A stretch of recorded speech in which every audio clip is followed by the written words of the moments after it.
أعوذ بالله من الشيطان الرجيم بسم الله الرحمن الرحيم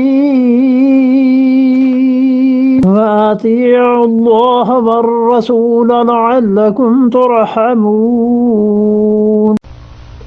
वातीउल्लाह, और इताअत करो अल्लाह की, वर रसूल, और रसूलुल्लाह सल्लल्लाहु अलैहि वसल्लम की, लअल्लकुम तुरहमून, ताकि तुम पर रहम किया जाए।